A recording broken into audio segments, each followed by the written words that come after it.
Hello and hello and welcome to this Nystra session, Making Programs That Make Differences, Evaluating Your Outcomes to Improve Service.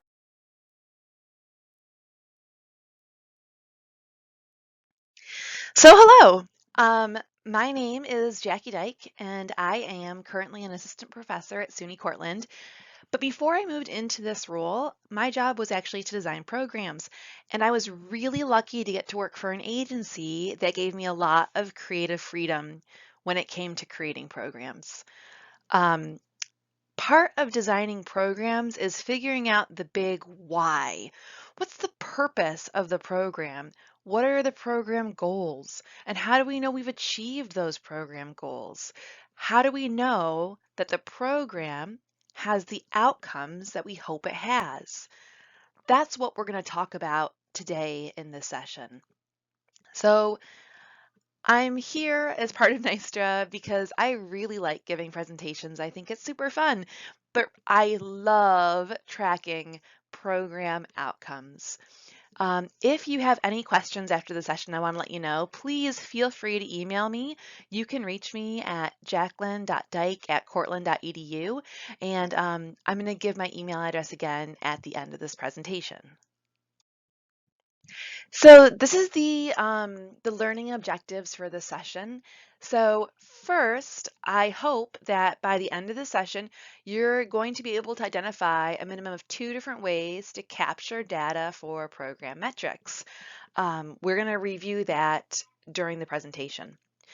The second objective is to identify a practical method for you to compile your data. So how can you actually put this information together that you're gathering? And then the third thing is I want you to be able to identify a minimum of 2 ways to use this data to advocate for therapeutic recreation services. And that's going to include at your program level, at your agency level, and beyond as we advocate for TR across the world. So before we really dive in to those objectives and achieving those learning objectives, I kind of want to stop for a second and just talk about, why do outcomes actually matter? Do outcomes actually matter?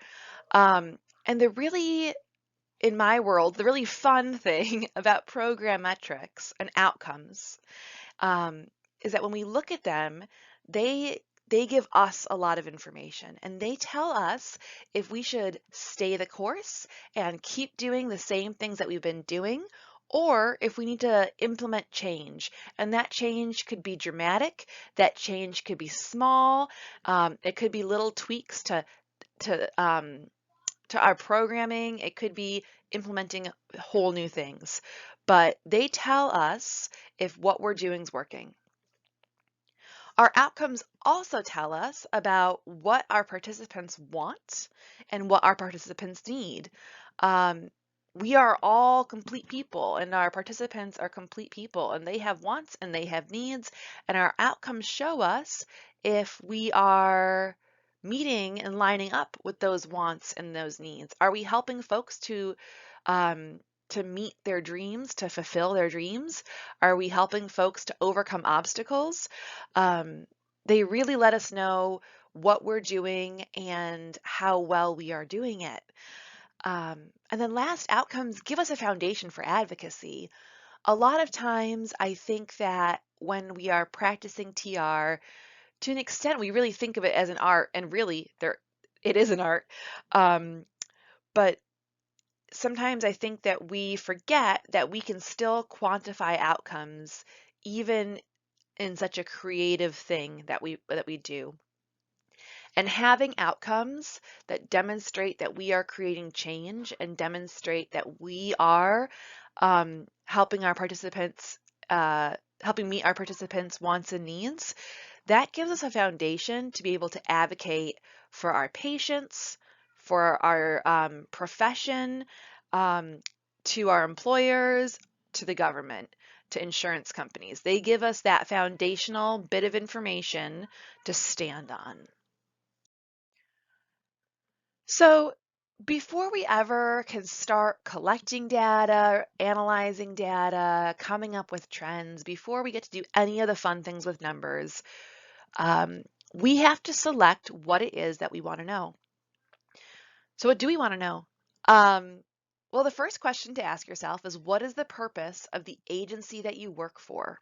Okay, so stop and think to yourself, do you actually know off the top of your head your agency's mission and vision?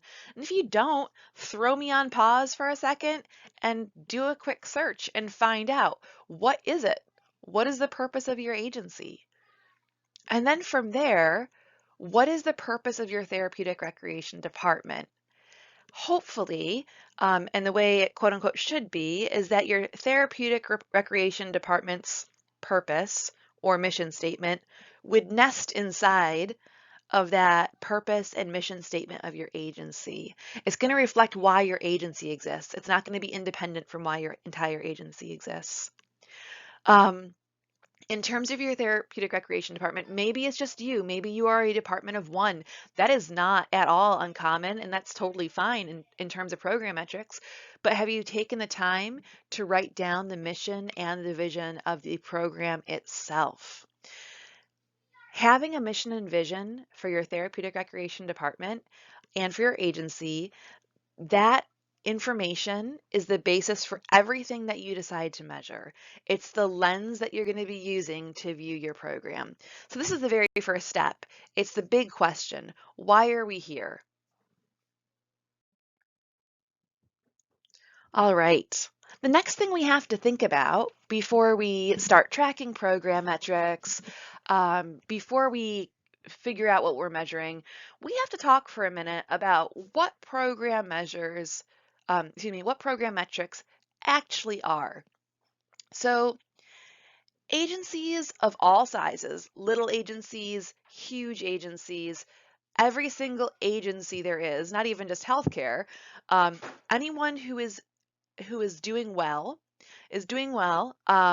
because they have metrics that they use to track outcomes. A lot of things that you'll see in program metrics are actually financial metrics. And as much as we hate to think about it, healthcare is a business, and you have to you have to have at least as much income as you spend, or you quickly will not be providing any services at all. So these are, program metrics are, they're standard measures for monitoring and evaluating the ongoing programs that you offer. So you do not use program metrics to track your special events. These are for your ongoing things that continue month to month at your agency. Now, on an agency level, this is going to include things like utilization, opportunity costs, customer or patient satisfaction, budget variance, efficiency, things like that. And I'm going to define those for you briefly. So utilization, when you're working in a bedded program, which is where many of us work, so a place where people spend the night, it's the percentage of beds that are filled every night. So just to keep things simple, I'm saying, like, pretend you work at a facility that has 100 beds. So if your facility has 100 beds and there are 30 days in a month, then there are 3,000 potential times that somebody could sleep there within 1 month. Okay? And let's say you had 87 people who stayed there for 26 nights each. And I just made those numbers up completely. They are not based on any average lengths of stay. This is purely a math example for you, not a healthcare example. But if you had 87 people stay there for 26 nights each, then the program would have used 2,262 of those potential nights. That utilization is 75.4%. Opportunity cost is how much money your program could have had it had 100% utilization for the month.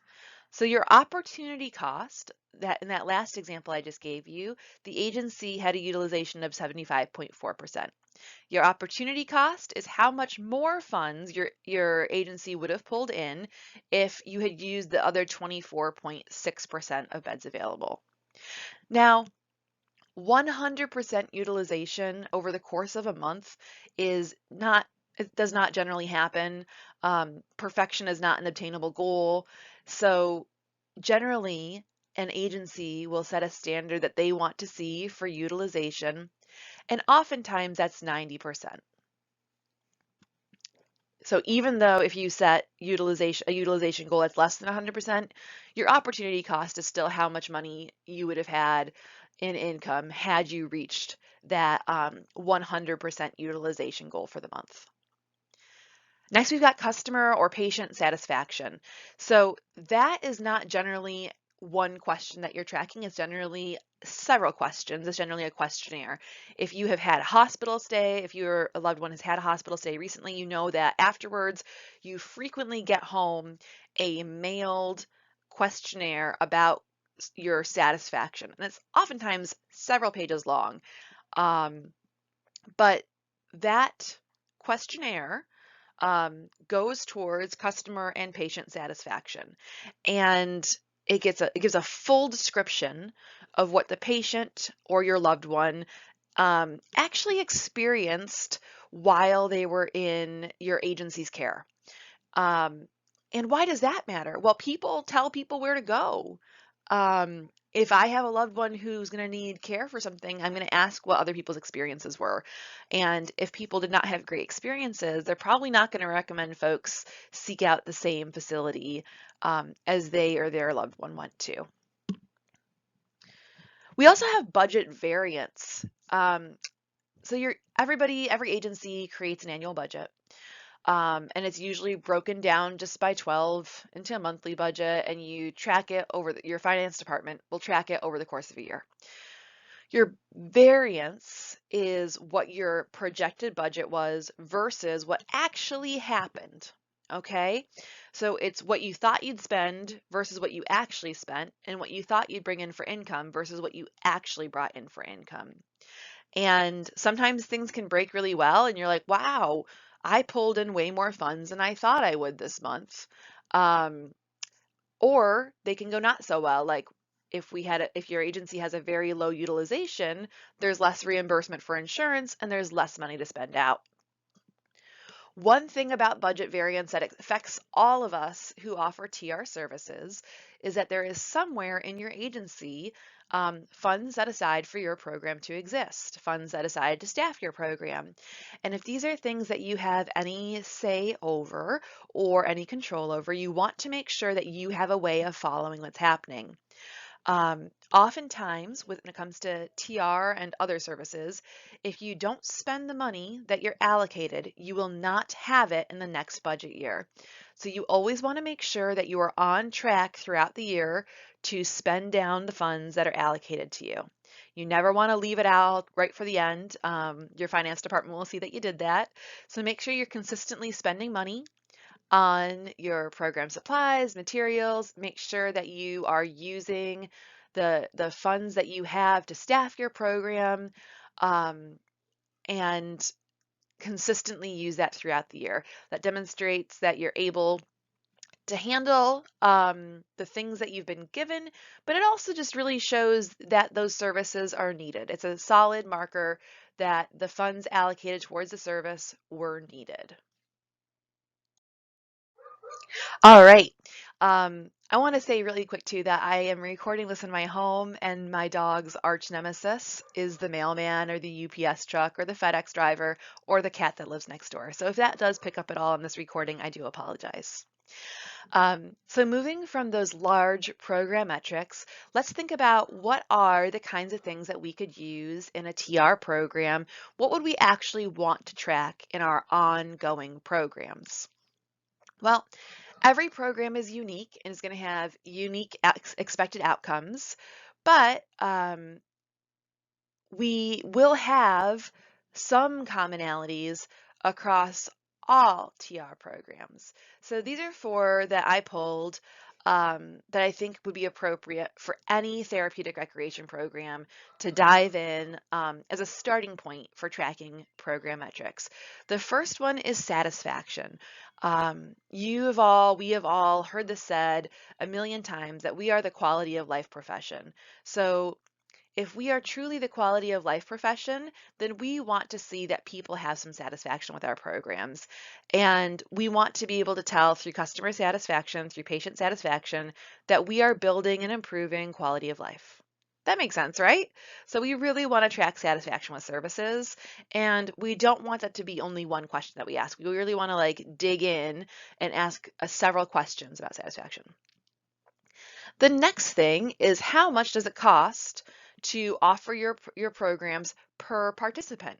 So you have got a suite of services that you offer. How much do each of those services cost per person involved in them? After that, you've got what's your projected annual cost for everything that you're offering?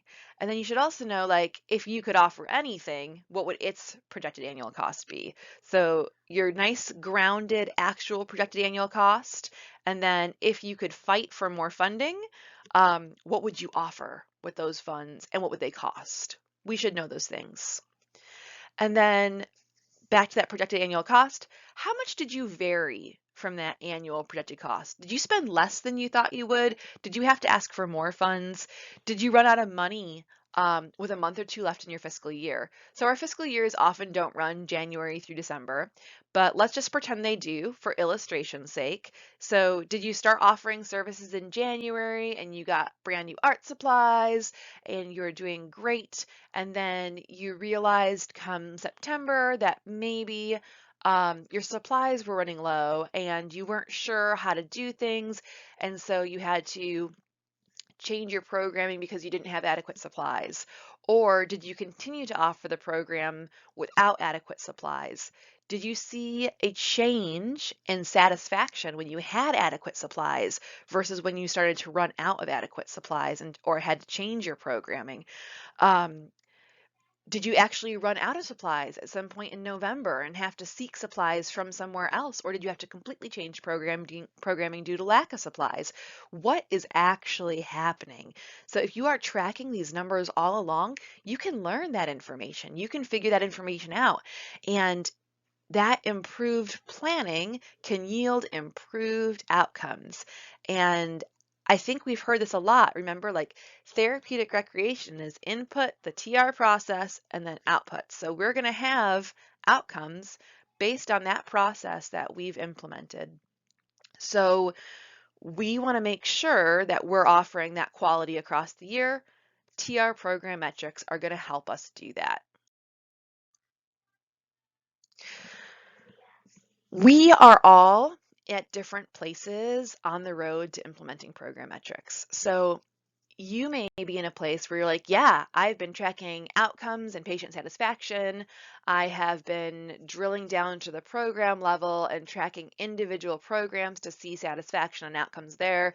And you might be at the point where you're like, how do I compile this? Who do I share it with? You may be at a point where you're not even sure what data collection is. Maybe this whole idea is really overwhelming. Maybe you've thought about pausing or stopping viewing this because, wow, this sounds like math and that's scary. Maybe you're at the very starting stage, but wherever you are, you right now are already on this road to implementing program metrics just by being in this presentation. So the first thing, the most important thing that you can do before moving forward with implementing program metrics is figuring out what is the purpose of the agency you work for, the overall agency goal. What is the overall agency's expected outcomes? The more that you know about that, and the more that you know the whys about that, the easier it will be for you to track your own metrics and your own outcomes, and to then at the end of all of this to loop back and demonstrate how vital your programming is for the agency to achieve its desired outcomes. So the first step on this roadmap is, what is the purpose of the agency that you work for? Why does it exist? Who does it serve? What does it help folks to achieve? What needs does it meet in the community? Look at that. And sometimes we get so hung up on the day-to-day that we kind of forget the why. Like, why does this even exist? Why are we here? Once you know that, the second stop on our little roadmap is, what is the purpose of your TR department? And I mentioned this before, but it should be nested inside the purpose of the agency. So let's say the purpose of your agency is to improve quality of life for people with serious mental illness. Then the purpose of your TR department should also address quality of life for people with serious mental illness. It may just be a little bit more narrow. So it will use recreation and leisure to improve quality of life for folks with serious mental illness. So it's going to be somehow reflecting the agency's goals. It's going to, like I said, it's going to be nested. Think of it like those nesting dolls. Like, your purpose should fit right inside the purpose of your whole agency. You wouldn't want something completely conflicting, like teaching about an entirely different topic. Okay. Now that you know the purpose of your TR department, and realistically speaking too, it might take you a little while to figure out your TR department. You're going to need to brainstorm, revise, think it through, make sure it's something that feels good, that you can live in, make it feel like home. And then you're going to move on. What outcomes would demonstrate the success of your department? What information would support that? What would show that you're achieving that? Those are the outcomes that you need to demonstrate your program success. So when you know the why of your program, that's when you figure out, how do I measure if this works? And we kind of work backwards from there. Our next step is, once you know what outcomes would show that, figure out how to quantify those outcomes. So in other words, what questions would I ask to measure that? What would I look at to measure that? What would be relevant to this? How would I show that I've reached that outcome? So I figured out the purpose of my TR department. I figure out what outcomes I would want to see. And now I'm going to think to myself, like I said, how am I going to quantify that? How will I actually measure that outcome? Afterwards, the next step is to identify how to collect data about those outcomes. How I know now what question am I asking, but how am I going to go about actually asking those questions? Now, you've probably done, way back in your bachelor's degree, at some point, you've done some study on asking questions, on program evaluation. So it might have been a long time ago, and that's okay, but we're digging back to that knowledge. And then once we have figured out how to collect data about those outcomes, we continuously collect data. You never stop collecting data when it comes to program metrics.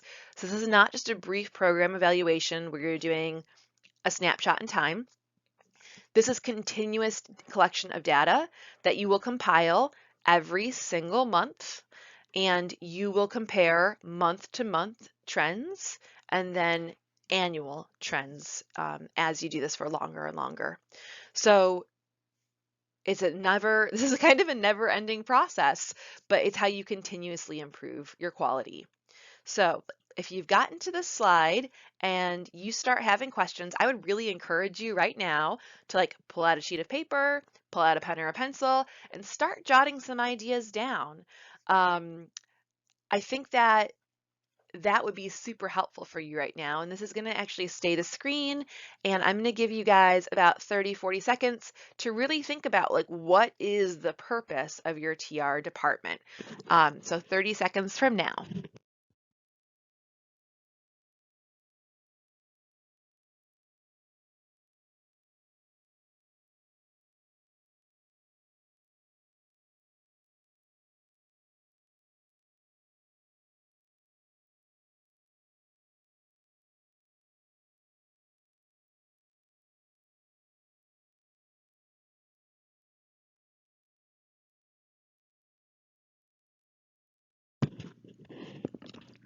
All right, so that's roughly 30 seconds. So work through all of these steps. Remember to remind yourself that this is going to be the ongoing way that you will measure your programs, so you want to make sure that you've got solid footing before you begin. The other thing, just before moving forward, that I do want to say and acknowledge is that you are so busy. Um, Direct care CTRSs right now are my heroes in this state. You know, we've been recognized as essential employees, which is so exciting. Um, and you have been working so hard. So if you are thinking to yourself, this is great, but I don't have the time for this, I feel you, I understand you, that demonstrates your reality. One thing I do want to encourage you to do is, like, you do not have to create this entire thing in one sit down. These are things that you can briefly brainstorm and work towards, and you don't have to start collecting data on every metric all at once. This can be a slow process that you roll out. It's going to be a process that you keep in place continuously from once you implement it. So it is okay to do this in small phases, all right? We also get to be realistic with our goal setting. So I mentioned those 2 slides ago. I mentioned those program metrics that are really relevant for therapeutic recreation, and I wanted to dive into them a little bit more and how we could track them. So much of this will have to do with your agency, your length of stay, the population who you're working with, um, but like I said, commonalities first. So satisfaction with the services that are received. It's a big deal. If people are not satisfied, then we want to change what we do, right? The next thing is the cost per person to receive services, and then the projected annual cost and variance. So going back to satisfaction, you never just want to ask, are you satisfied, yes or no? Because that doesn't really drill in and give more information on areas for improvement. So you want to really break it down. Now, one way that you can break it down is to think about the different things that people could or could not be satisfied with. So just off the top of my head, I can think of things like, I was satisfied with the physical environment. I was or I wasn't. Level of satisfaction with the supplies used, level of satisfaction with the facilitator, level of satisfaction with the I think I said space already. Satisfaction with the way you discussed the things that were discussed, like with the debriefing of groups. You can decide on things that are appropriate for where you are, but I would definitely keep in information about the physical environment versus information about the intervention versus information about the facilitator. Because if people are saying they are not satisfied with your services, and they're really not satisfied with how cold the room is that you use, then that's really going to bring down your scores. So make sure to tease that out as its own item. And then people will be more likely to not think about physical environment when they think about your approach or the actual things that you're doing. So you're going to want to ask several questions about satisfaction. The next thing is cost. How much does it cost for an individual to be part of the programs that you offer? So you're going to break this down by each program that you offer. So we don't just offer therapeutic recreation. If you saw me right now, I'd be making that in quotation marks. We offer a suite of services, right? And you might offer a leisure education service. You might offer something to improve a program on fine motor skills. You might offer yoga for balance. You might offer a mindfulness group, but you have a suite of services offered, and you want to figure out, this is going to take you some math. You're going to want to figure out how much do each of those separate pieces, each of those separate programs cost to offer per participant. And I'm going to walk you through how to do that math. I'm going to give you some easy steps to figure it out. And then what's the overall projected annual cost of you offering everything all together? So you're going to break down the total cost for each one of those programs and then the total cost for everything you're doing. And then along with that, we'll go, how much are you varying from your plan? So these are solid things to start with. There might be other things that you've already thought of. Maybe you're already thinking about other awesome program metrics that you want to track, and I am excited for you if you're thinking that way, and I want you to tell me, send me that email, jacqueline.dyke@cortland.edu, and let me know what program metrics are you thinking about tracking. Um, so yeah, dive in. I think that if you are thinking to yourself, I gotta just start with one, then I think satisfaction is going to be um, the simplest one to begin with. All right, so back in the first objective for this training, I said you'd be able to identify at least two ways of collecting data. So information from our participants or our patients is one way, but information from EHR, finance, or other agency records that's three other ways. So hopefully you'll walk away with this with at least remembering two of them. So this is a lot of information and this is a lot to learn. So here we go. When it comes to information from participants and patients, really, a survey is going to be the simplest way you can go about this. Now, depending on your type of facility and how long folks are with you, the frequency of this survey can change. So if you work with someone for like a week or so, then you're probably going to survey them just the one time. If you work with somebody and they're living in your residential program for 6 months to a year, then you're probably going to want to survey them more frequently than that.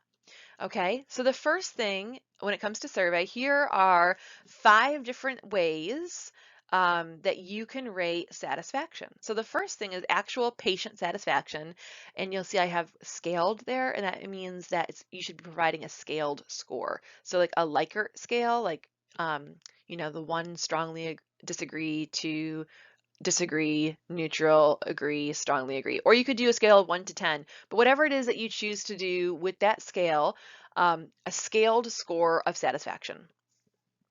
Next, family satisfaction. So depending again on the population you're working with, it might not be only the patient whose score you might need to know. It might need to be caregivers, the family, direct family members, people who live in the home with the patient.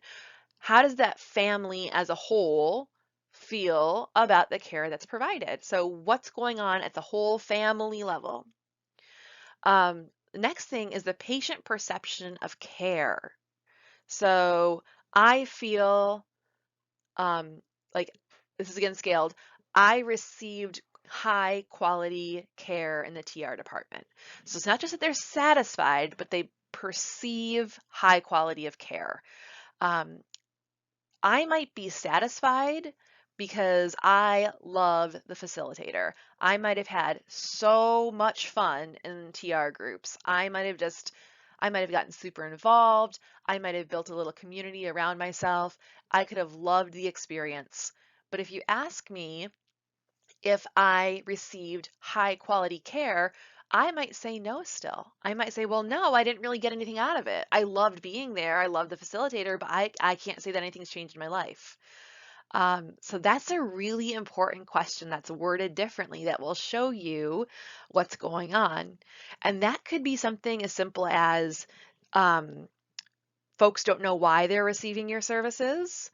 Folks don't know the mission or vision of the therapeutic recreation department that you're a part of and what they can expect as an outcome of your care.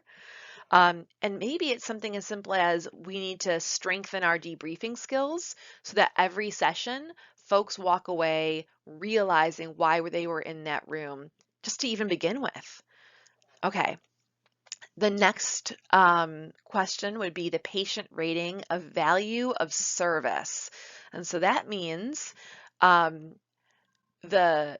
cost that they spent to participate in your services, they meshed. So if they say that they received high value services for cost, then that's a good thing.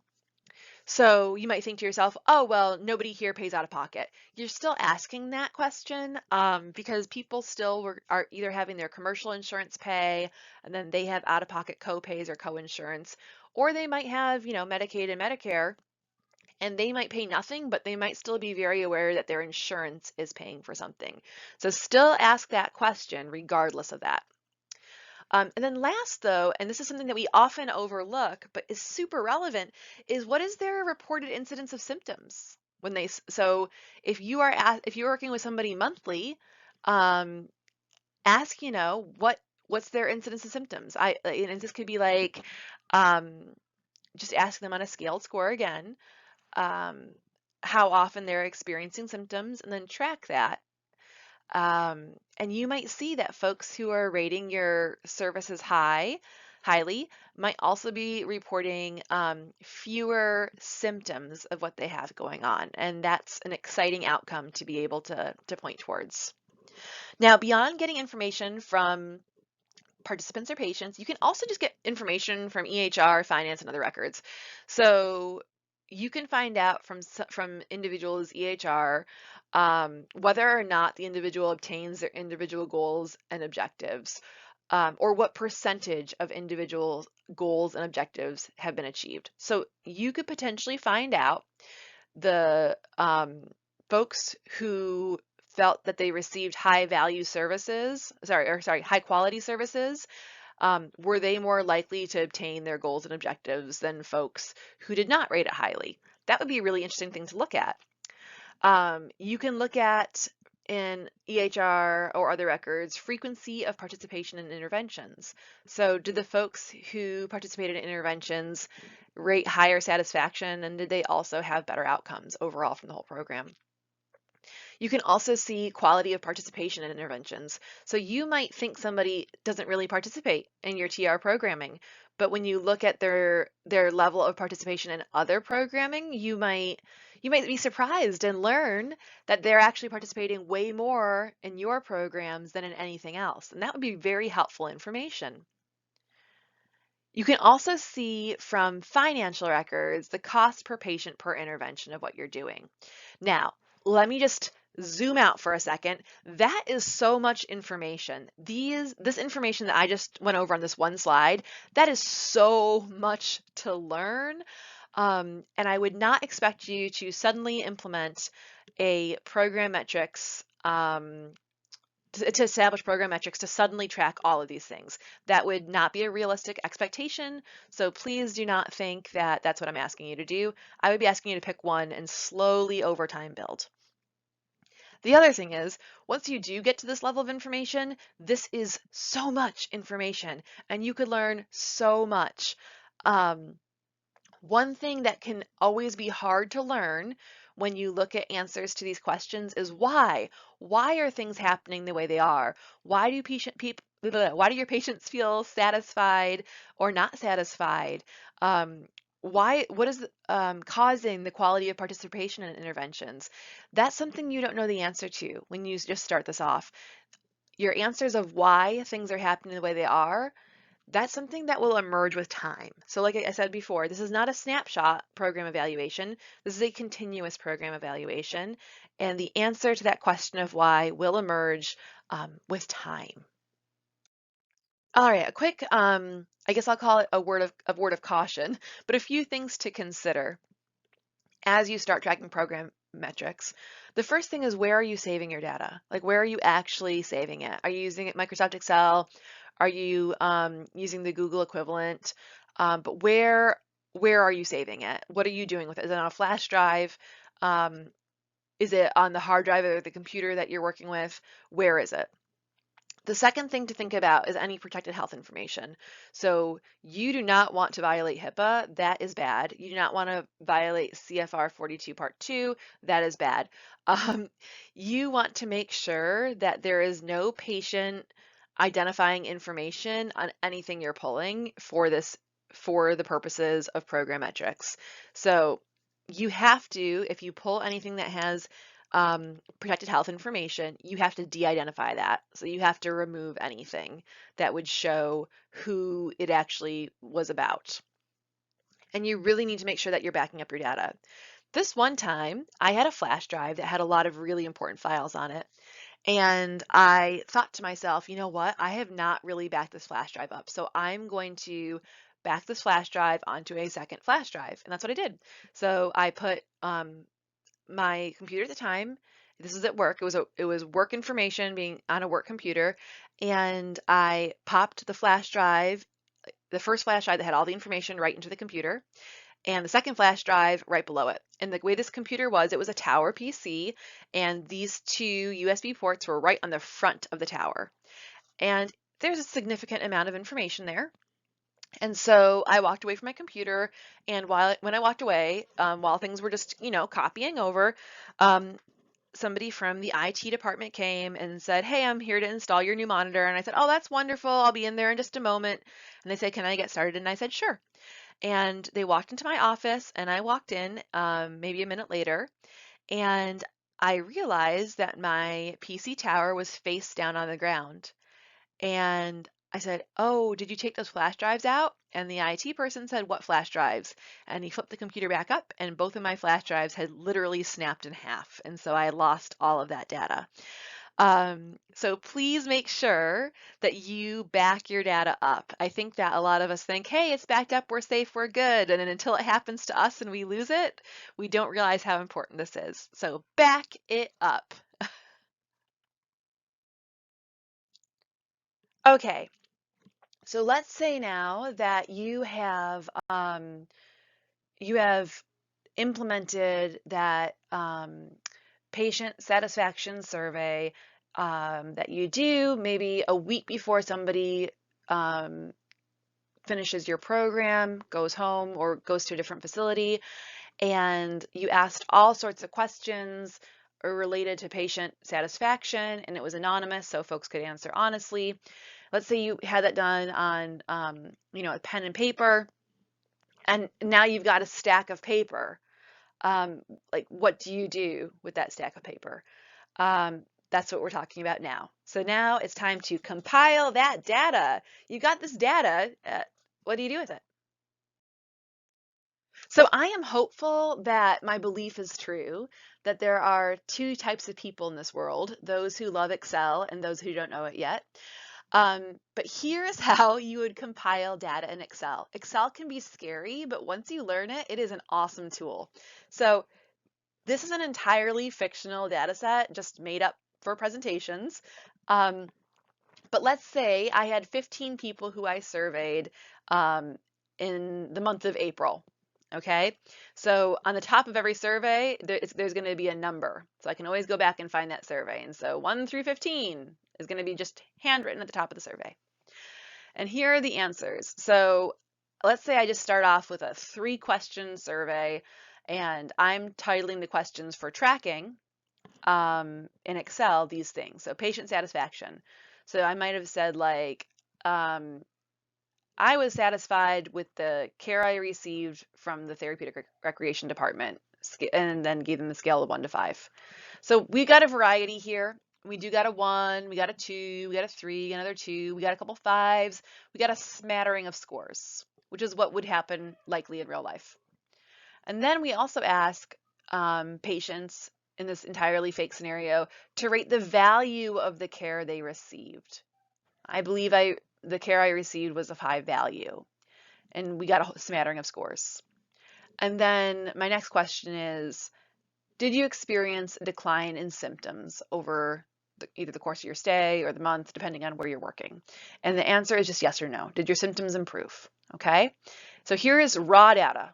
I got yeses, I got nos, I got rating of value, I got patient satisfaction, and I've numbered every survey. So here's what it looks like raw. That's it. At this point, all you've done is just type into Excel. All right, so you've got that raw data. You numbered all of the surveys, so you could always go back and find a survey if you had to, and you put all the raw data into Excel. The data has been compiled. Now, you could use any spreadsheet programming tool that you wanted. You could use the Google equivalent of Excel. You're not bound to Excel in any way. I like Excel and I prefer Excel, and it's where I do my work. but just because I'm giving you the examples from Excel does not mean that Excel has to be your go-to in terms of spreadsheets and tracking what you do. I just wanted to make sure that I made that clear. So now it's time to get analytical. You've compiled your raw data. It's nice and clean. You made it into this beautiful program. You're ready to figure out and dive in and find out what's really going on here. So let's get analytical. All right, so that data was compiled, and now let's look at how I could analyze it. So this is still an Excel screenshot. That information that I just showed you, those 15 surveys, is the portion on the left where it's titled raw data at the top. The only thing I've done is make outlines around the boxes. Nothing there has changed. To the right, I've used Excel to figure out what other information I can pull other than just raw data. So that's my metrics data. Okay, so when I look at this, I found, first of all, the average of my patient satisfaction score, and I averaged a 4. Okay, and then the average of when it came to patient rating of value was a 3.86667. All right. Then the other side of things is the decline in symptoms question. I had 11 people total say yes, they experienced declines in symptoms. And I had 4 people total say no decline in symptoms. And I look at what percent that is. So 11 out of 15 is 73.333333%. All right. Then I can look at this. The number of patients who scored my program at a 3 or higher who also had a decline in symptoms. In terms of patient satisfaction, 10. I had 10 people who scored me a 3 or higher and declined in symptoms, and 9 people who rated my value as a 3 or higher who experienced a decline in symptoms. And then I can also look at patient satisfaction when it comes to a percent. So what is the percentage of patients who scored a 3 or higher with a decline in symptoms? So 66.66% who were satisfied experienced declines in symptoms, and 60% who rated my value as a 3 or higher also experienced declines in symptoms. That's just some really interesting information. What does it mean? What do I do with it? Well, nothing. This is my baseline. This is the first month I've collected data. At this point, there's nothing I can do. When it comes to program metrics, it's a month-to-month comparison that looks at overall trends over time. So am I satisfied with the scores? Honestly, I'm not sure. What should my scores be? Ideally, better scores are better, but maybe if I had tracked data the month before, this would be a significant increase. Excuse me. So we don't really know what to do just from this one example. It's when I start tracking over time that I really get the chance to figure out what could be changed, if anything, or what could be added to improve my services. So every month I'm going to do this. And so obviously I'm not going to have exactly 15 surveys every month. So the raw data will never be compared to raw data. Raw to raw, I'm not going to compare that. But I'm going to track over time my metrics data. And as I add more things to my program metrics that I want to track, I'll have more things that I can learn. Okay, so here is a second chunk of raw data getting analyzed, just to give you a quick second example. So the top portion of raw data and metrics data is the same. But this bottom portion is what is different. So I've got my number of patients, the number of goals they had, the number of goals they've met, and the percentage of goals met. So this is not information I asked on a survey now. This is information that I obtained through their records. Okay, so now I can look at, there's 12 patients I was able to pull this information from. I can see the number of patients who achieved 75% or more of their goals was 11. And the percentage of patients who achieved 75% or more of their goals was 91.666667. Okay, so my satisfaction's a 4.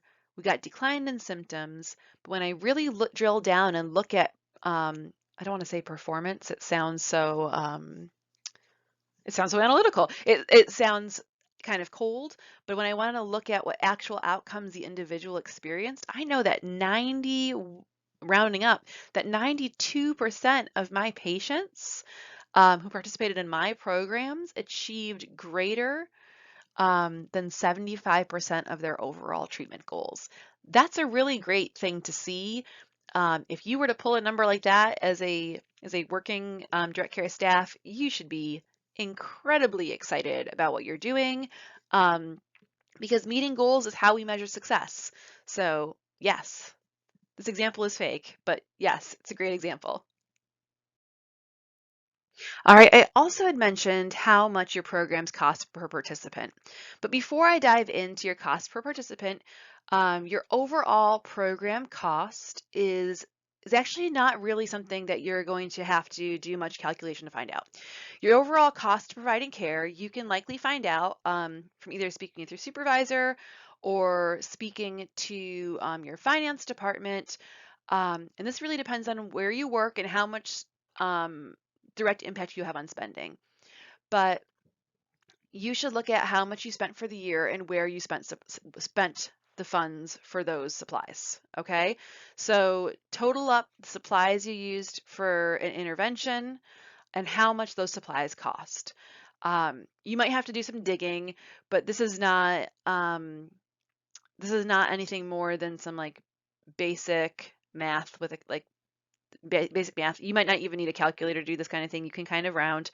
But some basic math to total up how much money you spent on the different interventions that you do. Once you know how much you spent overall, you're going to break it down to cost per participant. So you should know like how much did it cost to operate your yoga program total for the year?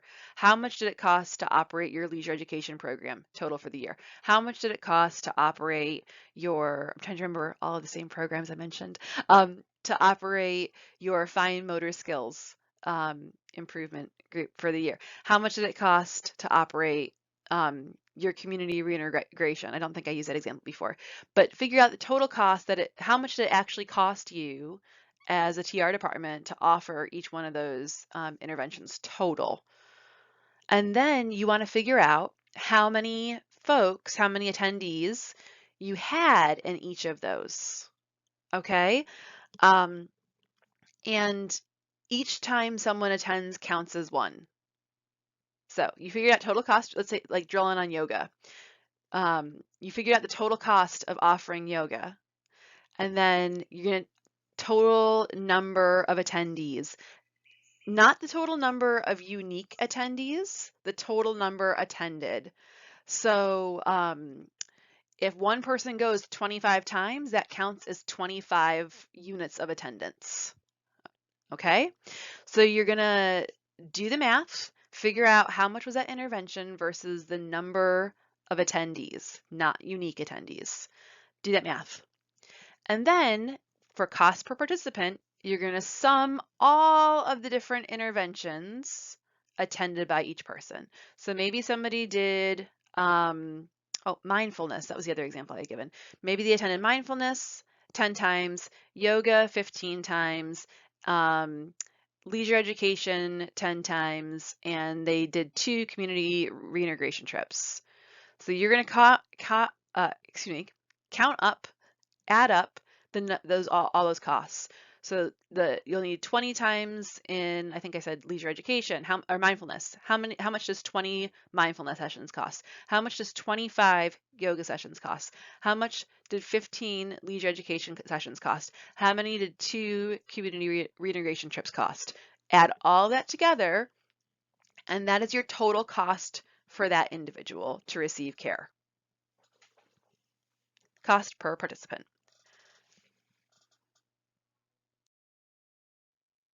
There's been several points in this presentation that I've said, so why? Why are we doing this? What is the point of this? Why are we doing it all? And the why always goes back to, your agency's mission and vision and your your TR department's mission and vision. So that big why do we offer the care that we offer?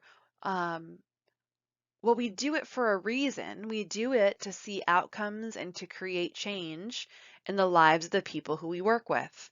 So when we get in the nitty-gritty of the data, when we learn how to fall in love with Excel, we have the opportunity then to see if what we're doing actually lines up with what we think we're doing.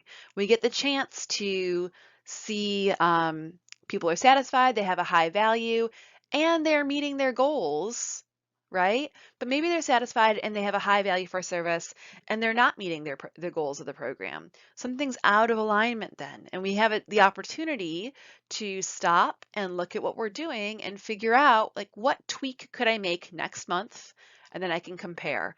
But I never stop taking in new information. I never stop compiling the data.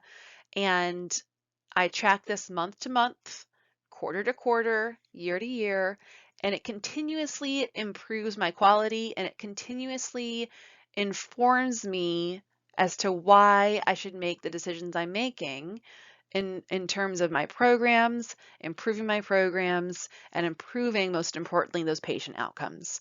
So the point of all of this is to help us achieve our program goals, to help the individual achieve their individual goals, and to really give us purpose as a workforce. So now once I've got all of this information, there is more that I can do. So I can improve myself and my own program. And if all you ever do with your program metrics is improve your own program, that is okay. But I want to let you know that that is not where you have to stop. That is not all you have to do. There are so many more things that you can do with your program metrics, and we're going to dive into that now.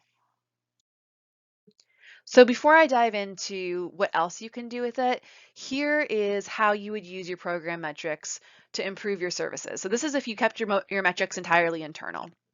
So the first thing you do is you're going to collect that data. You're going to analyze. I skipped compile, but compile and then analyze that data. And you're going to use that data to evaluate the program that you're currently offering. You're going to identify areas that you could improve and which would hopefully improve the outcomes of the data you collected. So you're going to identify areas for improvement and you're going to implement some new program strategies. Is that new programming? Is that entirely new, excuse me, is that entirely new services offered? Is it changing the length of your groups? Is it changing the number of people in your groups? Is it changing the referral criteria? Whatever it is, identify what you could change. And then you're going to implement new strategies. And I encourage you to not implement a lot of change all at once. If you implement 10 changes, it's going to be very challenging to tease out which of those 10 changes were the cause for improvement or the cause for things getting worse. So this is slow change, small changes that will produce measurable effects. So we're looking at long-term trends, not fast change when we do program metrics. So I'm going to implement a couple new strategies, maybe only one new strategy, and I'm still continuously collecting data. Okay, so as I continuously collect data, every month I'm making this end of month report. So right now it's May. So I would be currently collecting data. I would have started on May 1st for the month of May. I'll collect until May 31st. I'll keep collecting that data. And I'm still collecting data on June 1st, but that would go towards a June report. So every month I'm looking at as a whole. Okay. So you've collected program metrics for at least 6 months at this point when we're starting to think about what else can I do with this information. You've got at least 6 months of data. Even better would be like a year. You're getting better and better at this. It doesn't take you a long time to compile or analyze. You pop it right into a report, you show your outcomes, you figure out, you know, what's going on. It's all been compiled. You make little changes, it improves again. Now, you've got some solid information going back, like I said, at least 6 months, preferably a full year. you might start to get excited, like, hey, look at this awesome stuff that our program is doing. It's really, maybe we're really achieving things we didn't even realize we were achieving. And maybe we weren't in a great place when we started, but look at these improvements that we've implemented and how much we've grown and changed and how much better outcomes are. So what do you do now? Well, when it comes to program metrics, this is giving you firm footing to advocate for your services. And it's going to give you firm footing to increase your funding, increase your staffing, increase your billable rates, advocate for inclusion in annual agency reports, and get TR's name out there. So let's look at this cycle. It's a little different. You're still collecting and analyzing data. You'll never stop collecting and analyzing data with program metrics. You're tracking data over time. So that's like I said, at least 6 months, better to have a year. But then you're going to create a report and you're going to put in pretty graphs that you can make in Excel. And if at any point you want help with Excel, there are some amazing, amazing things on YouTube that you can use and find. But also you can, reach out to me, say, hey, how do I make this report? I'll help you through it the first time. But you're going to create a report showing that what you've done, all right, what metrics that you have, and then you're going to share those outcomes. You've moved from just internal continuous quality improvement to really external key stakeholders. So remember, this should all be de-identified. Back when you collected data and it was raw data, it was de-identified and there was no protected health information. You can share your outcomes with key stakeholders. So that might be your direct supervisor. That might be your your agency's higher level administrative staff. That might be it might be the government. It might be insurance companies, but you might be able to start sharing this information further and further on. This is an exciting place to be. When we talk to key stakeholders and the only things we can talk about are subjective, like our emotions, our impressions, it can be really hard for them to buy in. But when we've quantified our outcomes and we can say, hey, here is this beautiful report I made demonstrating the outcomes that we achieve through therapeutic recreation, when you hand that off to somebody, eyes light up, people get interested because healthcare is outcomes driven. All right. It's challenging to think about making evaluation an ongoing process, especially when we are often overworked, the only person for a lot of beds, and extending ourselves.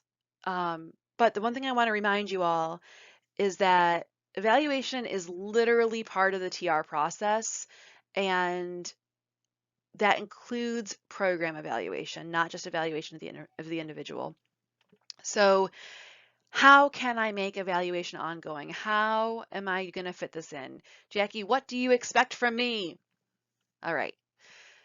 Use your schedule and set a regularly scheduled time to input data. Make it on your calendar for work. Set it in there.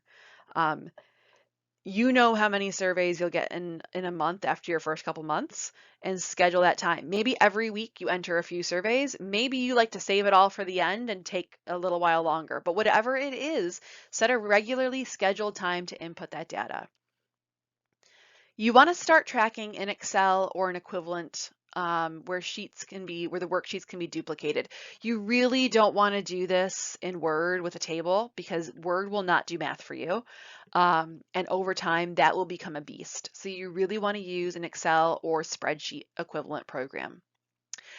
When you start, invest time in learning the appropriate formulas within Excel. Again, there are so many resources online of which formulas to use when, but really invest that time. It might feel super slow, like maybe, you just took a whole afternoon to figure out how to sum something or how to count if.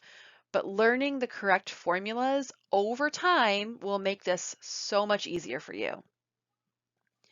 You can also just start to include surveys as part of the discharge process itself. So make it normal.